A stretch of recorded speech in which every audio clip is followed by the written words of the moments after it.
नमस्कार, आप देख रहे हैं आज शंखनाद और मैं हूँ आपके साथ श्वेता सिंह और आज हमारे साथ एक बार फिर कश्मीर में पीएम पैकेज एम्प्लॉय आखिर क्यों कर रहे हैं आंदोलन, क्यों उनकी मांगों को सुना नहीं जा रहा, क्यों सरकार सुनवाई नहीं कर रही है, इन सभी विषयों को लेकर हमारे साथ आज खास कार्यक्रम में मौजूद हैं सीधे कश्मीर से योगेश पंडिता जी जो कि पीएम पैकेज एम्प्लॉय हैं। बहुत-बहुत स्वागत है योगेश जी आपका आज शंखनाद में। जी, मैं आपसे जानना चाहती हूँ योगेश जी कि पीएम पैकेज एम्प्लॉय कितनी संख्या में कब से आंदोलन कर रहे हैं और आप लोग आंदोलन क्यों कर रहे हैं? क्या आपकी मांग है?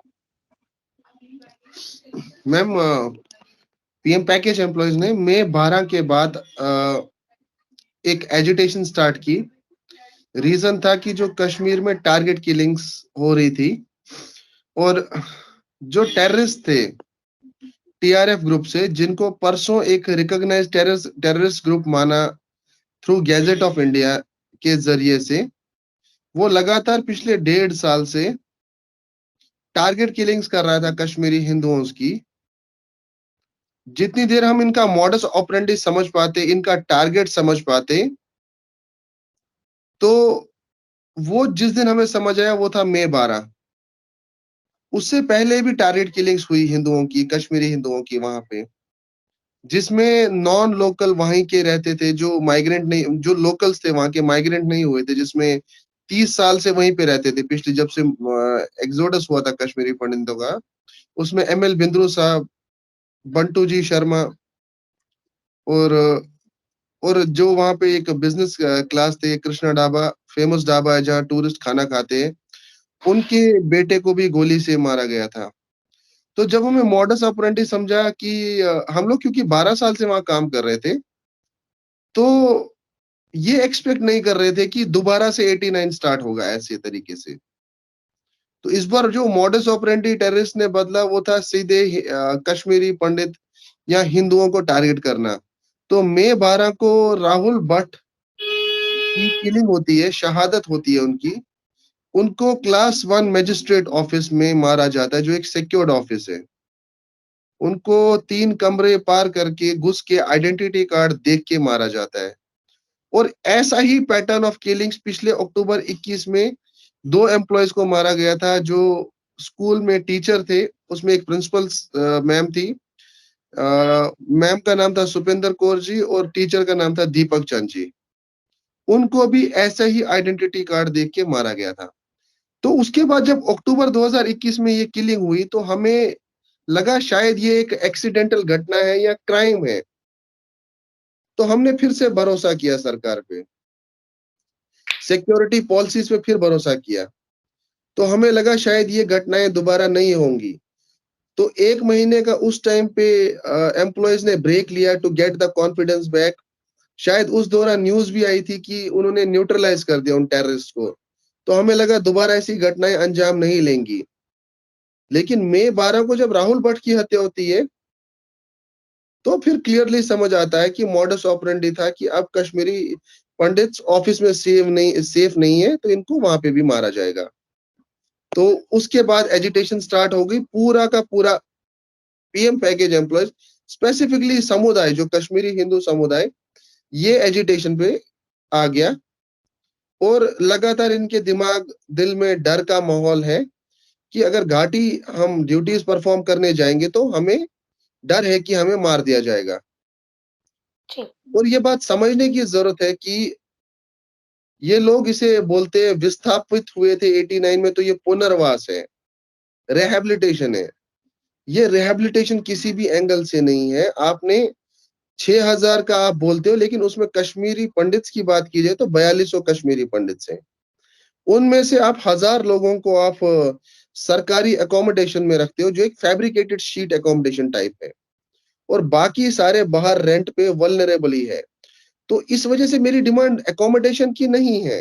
आपको समझना पड़ेगा, डिमांड अकोमोडेशन की इसलिए नहीं है कि जो राहुल भट्ट था वो मारा जब गया, वो ऑफिस में मारा गया, लेकिन रहता वो इन्हीं अकोमोडेशंस में था। तो इस प्रॉब्लम का सॉल्यूशन ये है कि जो टेरर इकोसिस्टम है उसको डिसमेंटल करने की जरूरत है, इरेडिकेट करने की जरूरत है।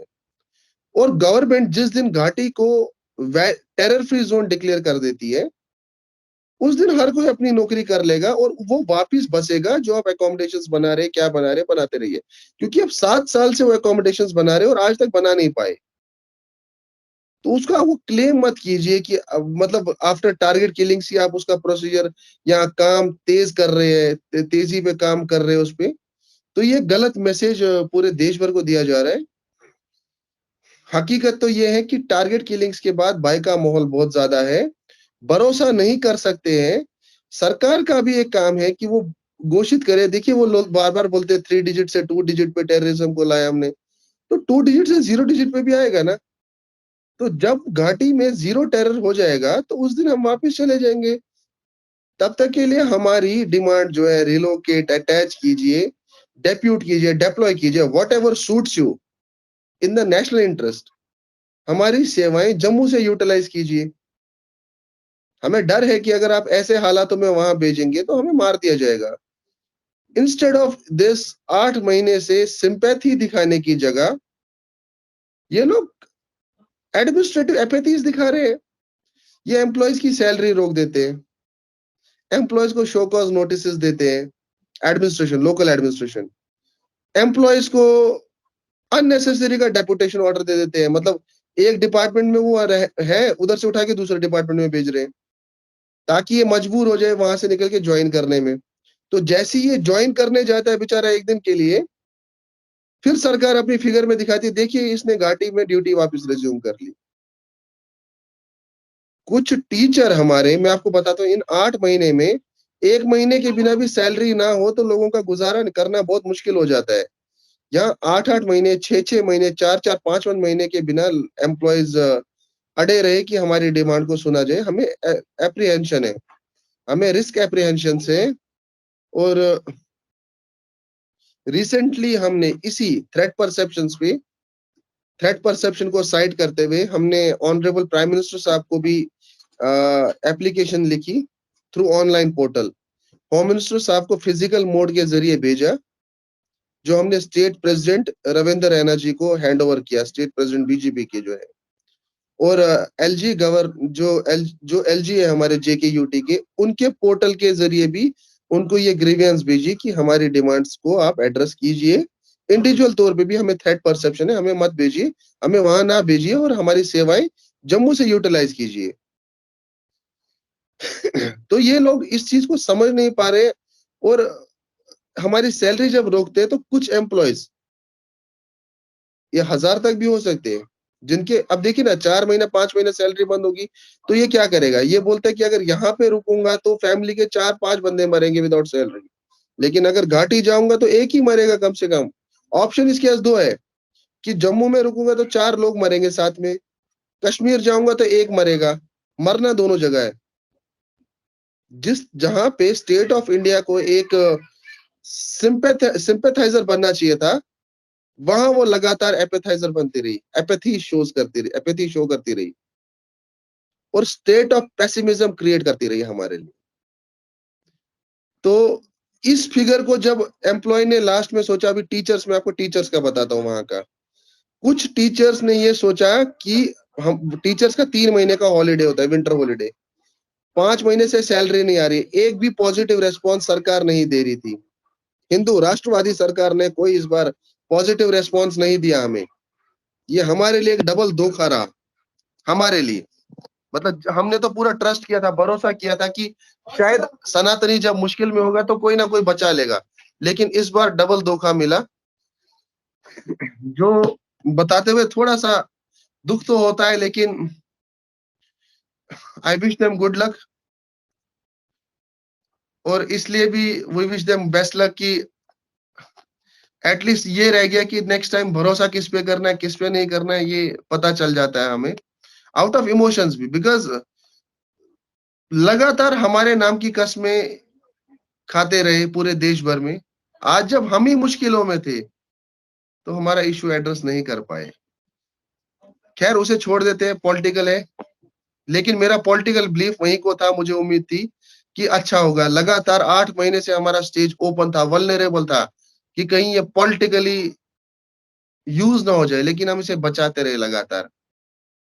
लगातार इसे एक ही पे रहा कि चलिए इसे पॉलिटिकली यूज नहीं होने दिया जाएगा। शायद हमें लगता था कि बीजेपी की सरकार को हमने मैंडेट दिया था, तो इनकी गवर्नमेंट में इतनी मुश्किल दिन नहीं देखने पड़ेंगे हमें। लेकिन हो क्या रहा है, हमारी डिमांड सुनने की बजाय हमें और मुश्किलों में डाला जा रहा है। 8 महीने से जब सैलरी नहीं होगी किसी की, तो उसका घर तो मुश्किलों के साथ भरेगा। और ये क्या करते हैं कि जब कोई मजबूर होके वहां पे जाता है, शौक से नहीं गया, मजबूर होके कोई घाटी में जाता है, वो जाके मतलब आपने किसी को डिप्लॉय कर दिया, अब इसको नई प्लेस ऑफ पोस्टिंग में सिर्फ ज्वाइन करना है और वापस आना है। या टीचर है, ये लास्ट के दिन ज्वाइनिंग डाल देता है, इसके अगले 3 महीने वैकेशन है, तो ये उम्मीद थी कि अगले 3 महीने की शायद सैलरी निकल जाएगी, घर चल जाएगा, एटलीस्ट का वहां पे एग्जिस्ट नहीं करता हूँ, वहां पे रहना नहीं पड़ेगा। उसको ये प्रोजेक्ट करते हैं आगे कि देखिए बाकी लोग काम पे आना चाहते हैं, वो काम को समझते हैं, उन्होंने समझ, लेकिन जिस सरकार को बात, जिस एडमिनिस्ट्रेशन को बात टेररिज्म पे करनी चाहिए थी, कि जिसके हम सताए हुए थे, उस पे वो बात नहीं कर रहे। वो बड़ी छोटी छोटी चीजों पे बात कर रहे हैं। डिवकॉम लेवल पे बात होती है कि हमने ज्वाइन किया, जो एक रॉन्ग नोशन है। ज्वाइन ज्वाइन का फर्क है। आप देखिए ड्यूटीज कितने परफॉर्म कर रहे हैं वहां पे, जो डेली जा रहे हैं। वहां कैलकुलेशन कीजिए, 100 या 50 बंदों से ज्यादा नहीं मिलेंगे जो अत्यंत मजबूर है, जो परफॉर्म कर रहे हैं अपनी ड्यूटीज लगातार।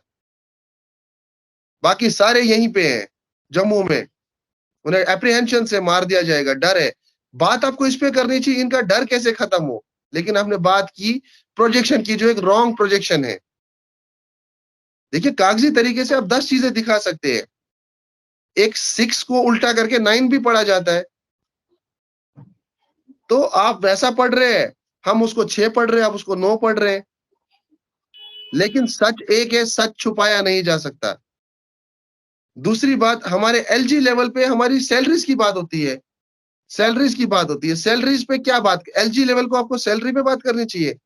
उन्हें तो बात करनी चाहिए कि उन्होंने इकोसिस्टम पे क्या काम किया, मई 12 के बाद घाटी के हालातों में क्या चेंजेस किया कि एम्प्लॉय अपना कॉन्फिडेंस वापस गेन कर सके, वापस आ सके ड्यूटीज करने।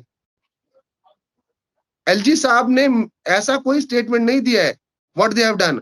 अगर आप सोचते, मैम 2 पल के लिए आप लोग समझिए, मई 12 के बाद टारगेट किलिंग्स हुई, यानी कि कहीं ना कहीं अब आपको एक ऐसा मॉडल लाना चाहिए था जहां पे आप टारगेट किलिंग्स जीरो आ जानी चाहिए। जितनी देर में हम असर्टेन, मतलब सोचते ही है कि अब टारगेट किलिंग शायद अब रुक, शायद इन्होंने रोक लगा दिया, इन्होंने अनाउंस नहीं किया होता है, हमारा मन सोचता है कि शायद आंधी थी रुक गई। राजौरी का अटैक आपके सामने आ गया, परसों ही राजौरी में एक अटैक हुआ, कल 2 फ्रेश थ्रेट लेटर्स आई है। और ये थ्रेट लेटर्स को सीनियर ऑफिशियल बोलते हैं ये चुटपुट थ्रेट लेटर्स है, पुलिस के ऑफिशियल्स बोलते हैं ऐसा। इनसे मत डरिए। जहां पे 22 किलिंग्स हो चुकी है, ओन कोई नहीं कर रहा है रेस्पॉन्सिबिलिटी, और जिस पे काम करना है उस पे काम नहीं कर रहे हैं।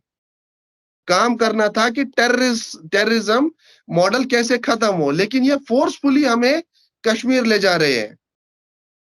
और इस दौरान अगर कश्मीर में कुछ हो जाता है हमारे साथ, जो कि हमें हमारी मजबूरी, हमारी अर्जेंट नीड को एक्सप्लॉइट करके दोबारा एक्सप्लॉइट किया जा रहा है आज के दिन में, और हमें वहां ले जाया जाएगा, और उसके बाद कुछ अनहोनी हमारे साथ होती है, तो हम ऑन रिकॉर्ड बोल रहे हैं कि सरकार ही इसका जिम्मेवार होगी और कोई जिम्मेवार नहीं होगा।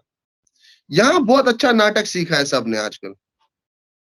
किसी की जान को दांव पे लगाओ, बाद में उसके घर पहुंच जाओ, कंडेम करो, और उसको एक्स ग्रेशिया की चेक पकड़ा दो। आजकल ऐसा जेएंडके में चल रहा है, टारगेट किलिंग्स का प्रोसीजर बन चुका है कि अगर आपके साथ टारगेट किलिंग होती है, आपको बचाने के लिए कोई काम नहीं होगा। लेकिन जब किलिंग हो जाएगी तो उसके बाद लीडर, जो लोकल पॉलिटिकल लीडर से उनका तांता आपके घर पे लग जाएगा, और 2-3 दिन में हेड ऑफ द स्टेट का भी तांता लग जाएगा।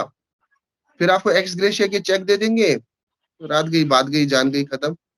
फिर अगली किलिंग का वेट कीजिए। तो इस नेशन में जो एक 5 ट्रिलियन इकोनॉमी की तरफ बढ़ रहा है, जो एक सुपर पावर विश्व गुरु बनने जा रहा है, उधर पे आप जानों की वैल्यू इस तरह से लगाएंगे, तो मुझे लगता है रेस्ट ऑफ द इंडिया में भी, रेस्ट ऑफ द नेशन, उनकी जानों की भी कीमत ऐसी होगी। तो कहीं ना कहीं संभलने की जरूरत है सबको। ये एक जी, इनजस्टिस है, because it's a matter of life. जान दोबारा तो नहीं मिलेगी। जब इसी चीज को सीरियसली नहीं लिया जाएगा, तो आप समझ सकते हैं कि हम किस तरफ चल रहे हैं। State of India is in war with nation of India. जी, बिल्कुल। मैं आपसे जानना चाहती हूँ योगेश जी कि क्या कश्मीर में हालात वही जैसे कि आपने बताया उससे तो साफ़ ही ज़ाहिर है कि सामान्य नहीं है। फिर भी जैसा नेता बताते हैं कि कश्मीर के हालात जो हैं वो सामान्य हैं। कितनी इसमें सच्चाई है और क्या इसकी सच्चाई है? मेरे को इसका आपसे जवाब चाहिए। कश्मीर के हालत कब खराब हुए थे? जी, कश्मीर 1989। के हालत कब खराब हुए थे? अगर आप सबको इसका ज्ञान है, तो मुझे लगता है आप 1989 और 1990 की बात कर रहे हैं, जब कश्मीरी पंडित का विस्थापन हुआ था वहां से। आप सब इसी की बात कर रहे हैं। तभी से तो हालत खराब हुए। बिल्कुल, इसकी तैयारी बहुत पहले से ही थी। यानी कि नहीं नहीं नहीं, मेरी बात समझिए आप। कश्मीर के हालत खराब हुए जब कश्मीरी पंडितों को वहां से निकाला गया। तो हालत कब ठीक होंगे? जब कश्मीरी पंडित को वापस बसाया जाएगा। जब सारी कश्मीरी पंडित को बसाया जाएगा, उसी दिन हालत ठीक कहलाएंगे ना। बिल्कुल, आप हालत ठीक बताओ किसको बता रहे हैं? आपने प्रिज्म गलत लगाया, चश्मा चश्मा गलत लगाया इसको हालातों को ठीक देखने का। आप देख रहे हैं कश्मीरी पंडित्स को 90s में निकाला गया। 91 से 95 तक अमरनाथ यात्रा सस्पेंडेड रही बिकॉज ऑफ द टर्मोइल। उसके बाद 96 में आपको टेररिस्ट ही अलाउ करते हैं कि अब हम आपको अलाउ करेंगे, अब आप अमरनाथ यात्रा आ जाइए। अब आप समझ रहे हो कि स्टेट ऑफ इंडिया की व्यवस्था, कि हमारा Kashmir total under control of terrorism है। उसके बाद यहाँ पे जल से जुलूस और पत्थर चलते थे, वो आज बंद हो गए। लेकिन जल से जुलूस पत्थर जो बंद हुए, इन्हीं तक आपका सीमित थी, इन्हीं तक आपका विजन था। यही बंद हो गया तो हालात ठीक हो गए। हालात जिस वजह से खराब हुए थे, उस वजह से ठीक कर दो ना। आप अधूरे पे क्यों छोड़ देते हो? ये क्यों बोलते हो कि बस अब पत्थर चलना बंद हो गया तो हालात ठीक है? और दूसरी बात, रियलिटी ये है, टूरिस्ट के लिए हालात कभी खराब नहीं थे। एक तरफ से जब संग्रामा, वंदहामा, नाडीमर्ग से 2003 में नाडीमर्ग में से क्या हुआ? क्या उन दिनों टूरिस्ट नहीं आया? टूरिस्ट आज भी आएगा। टूरिस्ट से क्या है? टूरिस्ट तो इकोनॉमी में कंट्रीब्यूट कर रहे हैं ना वहां की। आप भी जाइए कल, और आप लोग टूरिस्ट में क्या देखते हैं? आप जाके देखते हैं डल लेक, पहलगाम, गुलमर्ग, सोनमर्ग। कश्मीर इतना बड़ा है, आप इन 4 जगहों के अलावा और कुछ देख पाते क्या? जाइए ना, पुलवामा का त्राल देखिए, शुपियन के अंदर के गांव देखिए, अनंतनाग के अंदर के गांव देखिए, कुपवारा जाइए, केरन सेक्टर में घूमिए। क्यों ये 4 जगहों घूमते हो और उसके बाद पूरा, मतलब हमारा पूरा नेशन 4 जगह घूमता है, और वहां से आके बोलता है हम कश्मीर गए थे, बस कश्मीर में सब ठीक है। लेकिन हम लोग बाकी जगह तैनात हैं। जी, हम लोग वहां मारे जाते हैं। टूरिस्ट से कोई लेन देन नहीं है। और एक दफा ऐसा भी था, आप खुद समझ लीजिए, गवर्नमेंट कुछ नहीं कर रही है, ये ओनली टेररिस्ट ग्रुप्स कर रहे हैं। मेरे पास टाइम टू टाइम एग्जांपल्स है। जब ये मॉडस ऑपरेंडी अपना चेंज करते हैं, उन्होंने क्लियर थ्रेट लेटर्स निकाली है। थ्रेट लेटर में उन्होंने लिखा है कि हमें कश्मीरी को टारगेट है, मारना है, और पीएम पैकेज एम्प्लॉयज इनको मारना है, क्योंकि ये बीजेपी के स्टूजेस है और आरएस के स्टूजेस है। एक टाइम ऐसा भी था जब टेररिस्ट पे भी अटैक हुए हैं, ये सॉरी टूरिस्ट पे भी अटैक हुए हैं। तो ऐसा टाइम, उस टाइम पे जब टेररिस्ट ने चाहा टूरिस्ट पे अटैक करना तो किया। तो ड्राइव कोई और कर रहा है। What state is doing? कम से कम स्टेट क्या कर रही है फिर? क्या इतने विवश है हम कि टेररिस्ट के कंट्रोल पे हमें चलना है? आप समझ पा रहे हैं कि मैं क्या कहना चाह रहा हूं? कंट्रोल पूरा टेररिस्ट कर रहा है। आज उसने बोला मुझे मारने पीएम पैकेज के एम्प्लॉय, वो मार रहे हैं। हमें रोक उस पे लगानी चाहिए, हम सक्षम ही नहीं हो पा रहे। इनसे बोलिए ना, अच्छा आज इनका काम नहीं है एक भी बार ये बोलना कि हमने ये पूरा इकोसिस्टम खत्म कर दिया। आज इनका काम ये नहीं है कि आगे ये बोलना कि आगे से कोई भी टारगेट किलिंग्स कश्मीरी हिंदू या पीएम पैकेज एम्प्लॉयज की नहीं होगी, हम जिम्मेवारी लेते हैं। क्या 240 दिन से ऐसा एक रेस्पॉन्सिबल स्टेटमेंट आपने सुना? हमारे गृह मंत्री से सुना क्या? हमारे प्रधानमंत्री जी से सुना? या किसी भी कैबिनेट मिनिस्टर से सुना क्या? या हमारे एलजी से सुना आपने?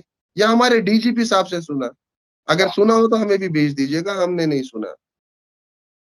जी, बिल्कुल, मैं आपसे जानना चाहती हूँ योगेश जी, बिल्कुल आप लोग कश्मीर में रहते हैं, वहाँ के जो हालात हैं वो आपसे बेहतर एक नेता नहीं समझ सकते या नहीं बता सकते। मैं आपसे ये जानना चाहती हूँ कि कश्मीर से टेररिज़्म खत्म नहीं हो रहा, क्या इसके पीछे एक ये भी मुख्य कारण लगता है आपको, हाइब्रिड टेररिज़्म? कैसे पता करें, जैसा आपने बताया थ्रेट लेटर्स जारी होते हैं जो आप लोगों के बीच में ही काम करते हैं, सारी जानकारियाँ देते हैं, तो इस हाइब्रिड टेररिस्ट की वजह से कश्मीर से टेररिज़्म नहीं खत्म हो पा रहा, ऐसा कुछ लगता है आपको? देखिए मैम, दोनों अलग-अलग बातें बोल रहे हैं। हाइब्रिड टेररिज्म है कि किसी एक बंदे से ऐसा काम करवाना जिसका रिकॉर्ड क्लियर है। लेकिन वो समवेयर मोटिवेटेड है ये काम करने के लिए। इसीलिए तो उसने ये काम किया ना। कहीं न कहीं तो मोटिवेटेड, मतलब इट्स लाइक कि मुझे कल कोई ऐसा दे दे कि तुम ये करके जाओ, मैं तो मोटिवेटेड नहीं हूँ ना। वो कैसे मोटिवेटेड है? और इस वजह से ये हाइब्रिड टेररिज्म की तादाद बहुत ज़्यादा है। अब आप कभी-कभी लोग बोलते हैं, आपने सुना होगा बाहर के हिंदू बोलते हैं कश्मीरी पंडितों को बंदूक उठा लेनी चाहिए, बोलते हैं ना ऐसा सब? तो ये वीडीसी वाला कॉन्सेप्ट यहाँ नहीं चल सकता। यहाँ की परसेंटेज है 1%, वो कॉन्सेप्ट यहाँ नहीं चलेगा। और दूसरी बात, जब हाइब्रिड टेररिज्म में ये है कि आपको नहीं पता है कि कौन आपको मारने वाला है। It is not one two one fight on going on जिससे आपको लड़ना है। वो आपका पड़ोसी भी हो सकता है, या वो हो सकता है जिससे आप डेली ट्रांज़ैक्शन कर रहे हो। व्हाट इफ कि उसको किसी ने पार्ट वो माइंड वॉश कर दिया हो, तो आप ये जज नहीं। तो इसके लिए जो काम था, ये इंटेलिजेंस एजेंसीज का काम है करना। ये सीआईडी का काम है करना। ये लॉ एंड ऑर्डर वाली मेंटेन करने वाली फोर्सेस का है ये काम करना। वो अपना काम करे। देखिए हमें भी उन पे भरोसा है, एक टाइम पे भरोसा था, है भी, कम अभी भी करते हैं कि मुश्किलों में अपना काम करते हैं। लेकिन मुझे एक बात बताइए, हम लोग सिविलियंस हैं। अगर एक बार हुआ, 2 बार हुआ तो समझ आता है, हम भी समझते हैं कि चलिए चूक हुई। उसका एक पैटर्न ही बन जाए ना, 1.5 साल से किलिंग रुकना ही नहीं। तो कोई ट्रस्ट कर पाएगा? अगर ट्रस्ट कर सकता है तो मैं उससे ही समझना चाहूँगा कि किस तरह क्या करना चाहिए, हम उससे ही समझेंगे। लेकिन ये प्रैक्टिकली पॉसिबल नहीं हो पा रहा है टू ट्रस्ट द सिचुएशन। जी, बिल्कुल। मेरा इस कार्यक्रम का आपसे आखिरी सवाल होगा योगेश जी कि क्या आप लोग अपने आंदोलन को राष्ट्रीय स्तर पर भी लेकर जाएँगे अगर आपकी बात देख सरकार नहीं सुनती है, आपकी माँगों को नहीं सुन रही है? देखिए मैम, कश्मीरी पंडित हमेशा राष्ट्र के हित में बात करता है। अपने धर्म को कभी नहीं छोड़ा, उसके लिए सब कुछ इसने छोड़ दिया, लेकिन 2 चीज़ें नहीं छोड़ी, ना धर्म ना देश। और कश्मीरी पंडित कोई भी ऐसी हरकत नहीं करेगा जिससे देश को अपमानित होना पड़े। तो हम ये बात मानते हैं कि अगर इस एजिटेशन से कहीं न कहीं नेशनल पॉलिसी डिस्टर्ब होती है, तो हम वो सब नहीं करेंगे, लेकिन रिक्वेस्ट करेंगे स्टेट से कि वो हमारे साथ मीटिंग करे कम से कम। कुछ चीज़ें बंद कमरे में भी सॉल्व हो सकती है, rather than keeping that open on public. जब आप इन चीज़ों को पब्लिक में ओपन रखेंगे, तो ये पॉलिटिकली कभी भी एक्सप्लॉइट हो सकती है, जिससे नुकसान आपको पहुँचेगा, हमें नहीं। हम तो नुकसान झेल ही रहे हैं। तो हमारे लिए नेशन आज भी पहले आता है, बाद में बाकी आते हैं। जी, बिल्कुल, बहुत-बहुत धन्यवाद योगेश जी, आपने जो अभी बात कही है, ये सुनकर मुझे लगता है कि देश का हर एक नागरिक अगर इस वीडियो को देखता है, तो वो ज़रूर भावुक हो जाएगा। आप लोगों के साथ जिस तरीके से व्यवहार किया जा रहा है, जिस आतंक के साए में आप लोग रह रहे हैं और उसके बाद भी आपने जो बात की है कि आप लोग राष्ट्रीय स्तर पर आंदोलन ना करके या कोई भी ऐसी गतिविधि ना करके जिससे देश को हल्की-सी भी हानि या इस तरह की चीज़ें हों, एक कश्मीरी पंडित बिल्कुल इसी तरह से अपना जीवन यापन करता है और फिर भी उसको अगर अनसुना किया जा रहा है, उनकी माँगों को दरकिनार किया जा रहा है, तो ये सरकार का बहुत ही असंवेदनशील रवैया है। इसको जल्द से जल्द सरकार को संज्ञान में लेकर इस पे आपकी माँगों को जो जायज़ माँगे हैं, उनको सुनकर इस पे कार्य करना चाहिए। हमारे सभी दर्शकों का भी मैं बहुत लास्ट में एक पॉइंट रखना चाहता हूँ मैम, सुनिए। जी, फिर से जी, बताना चाहता हूँ देश को, देखिए डिमांड के, देखिए यहाँ पे भी हम नेशन का सोचते हैं। खुद सोचिए एक बारी मैम, अगर एक भी टारगेट और किलिंग और हुई, तो पूरा समुदाय अपोजिट हो जाएगा। वो शायद नहीं समझ पाएगा कि, क्योंकि जब वो अपने सपूत खोएगा तो समझ नहीं पाएंगे लोग इस चीज को। लगातार तो 240 दिन से बोल रहे हैं ये बात। इसका सॉल्यूशन क्या है? इसका सॉल्यूशन है, हमें पता है, हम ग्राउंड पे वहां पे टेररिज्म अभी पीक पे है, बहुत ज्यादा हाइब्रिड टेररिज्म बहुत ज्यादा है। उनके लिए हम विक्टिम्स है और वो मेरा परपिटेटर है। अगर मैं उससे कुछ देर तक दूर रहूंगा, तो उसको जो काम करने के लिए पैसा मिलता था, वो उसकी कटौती हो जाएगी। वो इजीली टारगेट ढूंढ नहीं पाएगा। और हमारी इंटेलिजेंस एजेंसीज काम करके या अपनी सिक्योरिटी फोर्सेस काम करके इस मॉडल को बस्ट कर लेगी। यही तो हम बोलते हैं कि हमें अटैच कीजिए, डेप्यूट कीजिए। हम लोग एक सुपर न्यूमररी पोस्ट है, एडिशनल पोस्ट है। हमारा सैलरी भी सेंटर से ही आता है।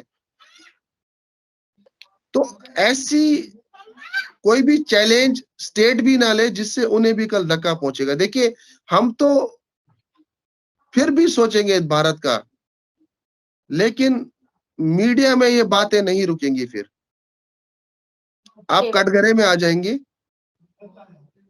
तो इसीलिए हम आपसे भी रिक्वेस्ट करते हैं कि इस डिमांड को सुन लीजिए। ये आपके हित के लिए भी है और हमारे हित के लिए भी है। जी, बिल्कुल, बहुत-बहुत धन्यवाद योगेश जी, आपने जो बातें कही हैं, बिल्कुल हमारा भी यही निवेदन है सरकार से जल्द से जल्द काफ़ी लंबा समय बीत चुका है आंदोलन करते-करते एम्प्लॉइज़ को सैलरी भी नहीं मिल रही है, जीवन यापन करना भी बहुत मुश्किल होता जा रहा है और ऐसे मुश्किल समय में सरकार को एक संवेदनशील रवैया अपनाते हुए आप लोगों की माँगों को सुनना चाहिए और उस पे त्वरित कार्रवाई भी करनी चाहिए। हमारे सभी दर्शकों का भी बहुत-बहुत आभार, आप देखते रहिए आज शंखनाद। शुक्रिया।